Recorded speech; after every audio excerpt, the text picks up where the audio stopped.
Welcome back.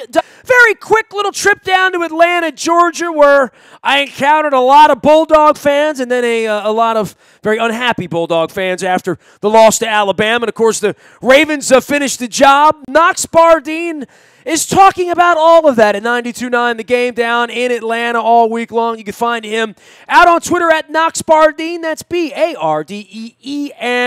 And I saw him amidst the delicious pregame Southern buffet there. I was a little disappointed there was no grits on the buffet there, Knox, but I'll figure all that out when I do 9 days there for the Super Bowl. I know the Falcons aren't going to be there. I'm not convinced the Ravens are going to be there, but I'm convinced the Ravens are trending in the right direction. It was kind of an impressively weird rugby-style road win with a lot of twists and turns and an interesting game, but a game that when it came out on the calendar, we looked at that's going to be tough to go down to Atlanta and win, and the Ravens went in there and shut down Julio Jones, which is shocking to me.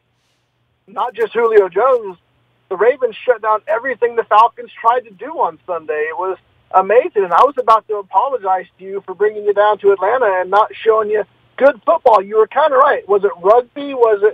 It was a back-and-forth dance, field goals at the beginning, not a whole lot of offense from either side early on. And then all of a sudden, everyone here in Atlanta knew that Ravens defense was going to be tough. But to hold the Falcons to 130 net yards of offense and to do what it did to the Falcons in the third quarter, only giving them a little over a minute in time of possession, that was just a beatdown down here. Yeah, and I guess the shocking part of it is how quickly the Falcons have sort of fallen apart. And I saw it all unfold amidst an Elton John concert, right? I mean, Saturday afternoon, the whole city's abuzz on this Georgia-Alabama game that meant everything for both of them.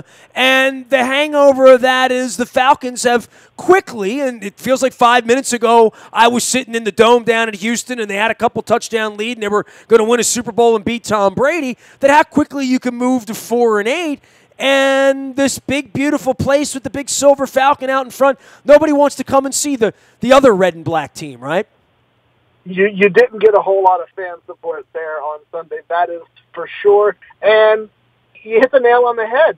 This franchise hasn't been the same since coming back from Houston in one of the worst the worst come-from-behind beatdown in Super Bowl history. And you can look at this Falcons team this year and say, well, look, they've lost so many starters on the defensive side of the football.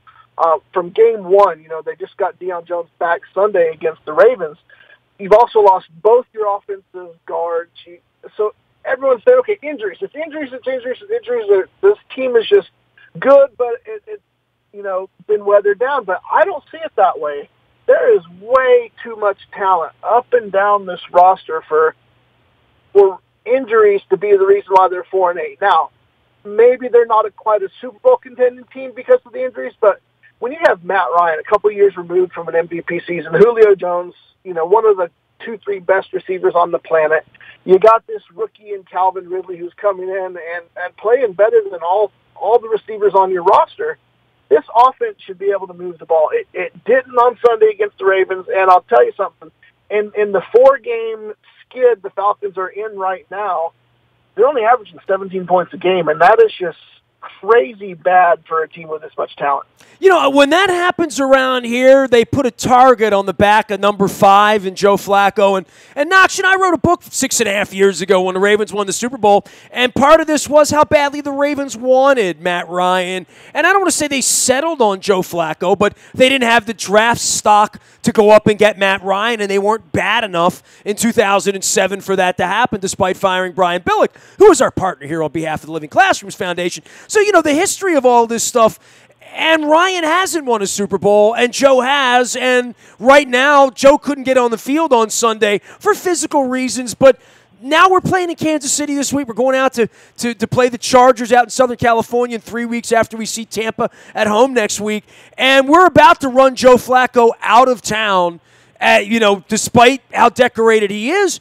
How important is Matt Ryan to all of this, and how much is he part of the fans' ire at this point? I mentioned his name to a bunch of Alabama and Georgia fans on Saturday. I was kind of shocked at how down on Matt Ryan people are. He's one of the most polarizing athlete, maybe the most polarizing athlete in this city, and it's crazy to me. And it's very much for what you just said. He and Flacco are connected forever because of where they were in the draft in 2008. Flacco got his Super Bowl ring, and the city here doesn't care how many 4,000-yard seasons, how many MVPs, how many elite receivers he has.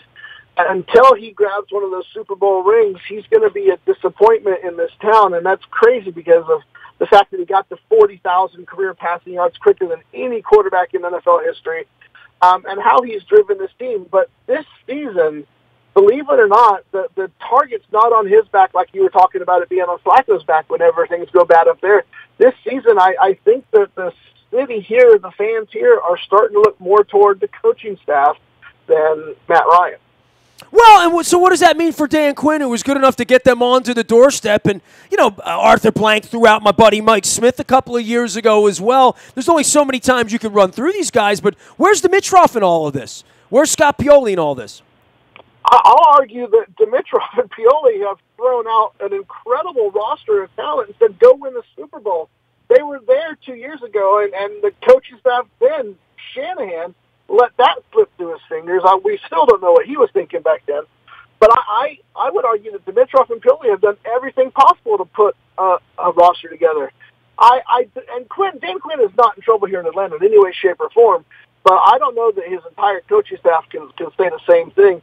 This is an offense that scored 33 points a game a couple of years ago, one of the top 10 best offenses in the history of the league.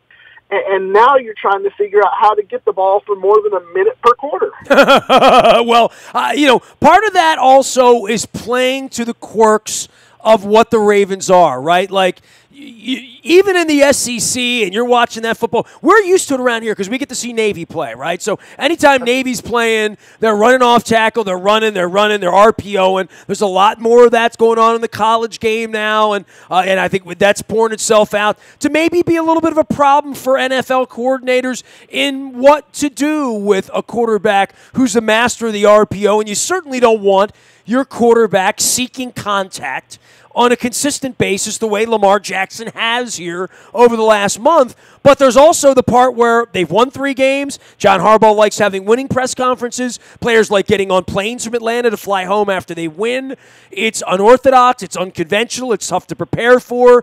It's kind of tough on the eyes. But it's really nice when you're in 2nd and 3 and 2nd and 2, and it's really nice when you look up and you've still got the ball 4.5 minutes later, and you look up at the end of the game, you're saying we had it 40 and they had it 20, and what it's done for a defense that Knox, our defense looked gassed against Carolina, completely gassed against Pittsburgh, and that's before the bye, and since the bye week, the field's been lopsided with this Navy rugby offense that's really benefited the defense that they could go out there and do what they did to Matt Ryan. Because if they can do it to Matt Ryan and to Julio Jones, to your point, and Calvin Ridley, you start to feel okay that maybe you can go to Kansas City and give them a go this week without Kareem Hunt. Or maybe you can go out to L.A. and compete with Phillip Rivers and all the weapons he has out there. Because once you do it against Matt Ryan on the road, no matter where the Falcons are, you feel pretty good about yourself. But the offense and the weirdness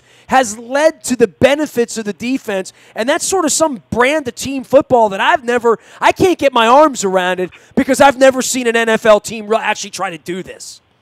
Yeah, and you mentioned Navy. We have Georgia Tech with Paul Johnson running the triple option down here too. Atlanta fans are used to complaining about that kind of offense too, but from a Falcons point of view, watching what the Ravens just did, I would tell you not to change a thing moving forward. If you could control the clock like that and your defense do what it did to a pretty good offense, why change anything? You mentioned gas. That's exactly what Atlanta's situation was. The defense was just completely gassed yesterday, and that was one of the reasons Dan Quinn said afterwards was why he went for it on 4th down at the middle of the field when everyone thought he was crazy. I tell you what, you saw a lot of weird 4th down decisions by the home teams in Mercedes-Benz Stadium over the weekend, that was for sure. But yeah, that style of football that Baltimore played on Sunday, I don't see why you should change the thing moving forward. Knox Bardeen joining us here from Atlanta, GA, where they're still figuring out the whole Georgia-Alabama thing and figuring out what the hell's happened to the Hawks and the Braves going to the winter meetings this week. But what happens to the Falcons here and where they stand? And perhaps you can give me a little insight into Tampa, who we're going to see week after next. And Carolina looks like they're going through a tough time right now, making changes. And everybody's smelling the Saints right now. It's gotten a little weird in your division and certainly a little more murky for the future of the Falcons and how they can respond next year, win 10 or 11 games. I tell you what, the only thing I know for certain is the Saints might be I had to say might there, didn't I?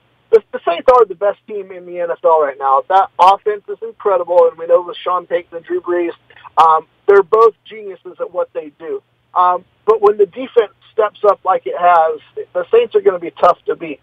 Everything else about this NFC South, my Lord, the Panthers were going crazy at 6-2, and now they can't put anything together. And Tampa Bay, as recently as 3 weeks ago, couldn't decide on a quarterback.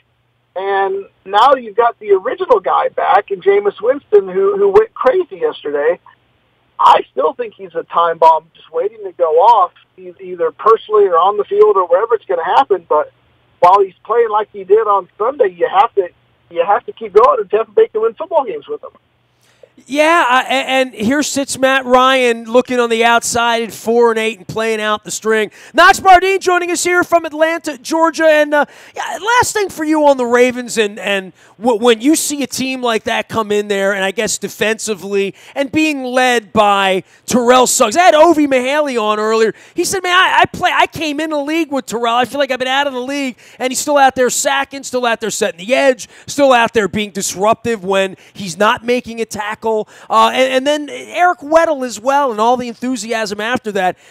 I'm fascinated by sort of the last chance theory on some of the veteran guys here and having that opportunity. They certainly look like they played like a different team than what you would have seen them playing against Cam Newton 6 weeks ago.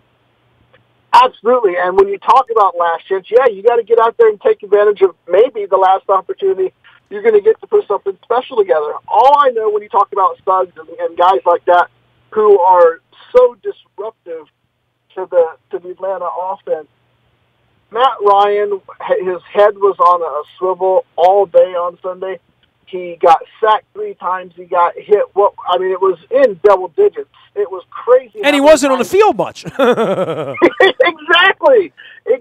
So he never had a free moment. And it didn't just come from Suggs. It came from everywhere. It didn't just come from the left side. It came from the right. It came from the middle. He wasn't safe anywhere in the pocket, and that just says so much for the game plan that was drawn up by the Ravens and the talent that they still have. I don't care how old they are. You know, the Falcons at 4-8 have a couple of directions to go here. It'll be interesting to see how this thing plays out at the end of their season. Green Bay this week, and they don't even have a coach, Knox. Arizona after that, they don't have much of anything. Then you go to Carolina and to Tampa, and these sort of grudge match conference games where they're going to I guess everybody's going to be playing for draft picks at that point, but these are 4 winnable games for the Falcons. It wouldn't shock me to find them at 7-9 or 8-8 before it's all over with, because this is the soft part of the schedule. They don't have to go on the road and play tough teams or anything. Yeah, just like you guys and us too circled the Baltimore-Atlanta game at the beginning of the season, the Falcons both circled the Green Bay-Atlanta game. It's another one of those things that was going to be special. It's just not going to be anywhere close to what it was supposed to be. And you're right. All 4 of those games are winnable for the Falcons. And this weekend, with all the weirdness that happened in Mercedes-Benz Stadium in the city of Atlanta, and people talking about how this town is cursed, a couple of people in the press box yesterday said, wouldn't it be the most Atlanta Falcons, city of Atlanta thing to happen for them to be sitting here at 4-8 and go on a 4-game winning streak and completely mess up that high draft pick they have and still not make it into the playoffs? That's a possibility now. Well, this week you have Matt Ryan playing Aaron Rodgers, both healthy in December, and the game means nothing, right? So, and we would say, well, the quarterbacks are everything in this league. Well, to some degree, once you get to be in your 30s, and Joe Flacco finds himself holding a clipboard right now, literally, while he's making $25 million, And Aaron Rodgers and Matt Ryan are going to get together and freeze their ass off in Green Bay for also Rans. And, Aaron Rodgers got a coach fired, and there's nothing going on there. And these are the biggest stars in the game making the commercials and whatnot. And they're finding that there's a young guard coming here, right? There's a Jared Goff around the corner or a Mitch Trubisky around the corner. And meanwhile, here's Breeze and Brady just sort of floating into January again. It's a crazy league, man. It is. And the only thing those guys, Rodgers, Ryan, Flacco, any of them, all those guys care about is a Super Bowl ring. And you're right. There's no way Rodgers or Ryan next week they're going to be thinking about anything other than that. But they can't do it in 2018. So what do you got to do? You got to be a professional. You got to keep playing football and do everything you can, but you got to hope that your team gets a pretty good draft pick next year. We got to figure out the Pat Mahomes show here this week, so we got our hands full. Enjoy the trip to Green Bay. Good seeing you down there in Atlanta. Georgia, got a lot going on. I'm looking forward to moving in and becoming a Georgian in late January. We'll be there for 8 days. Please order something other than an ice storm this time, okay?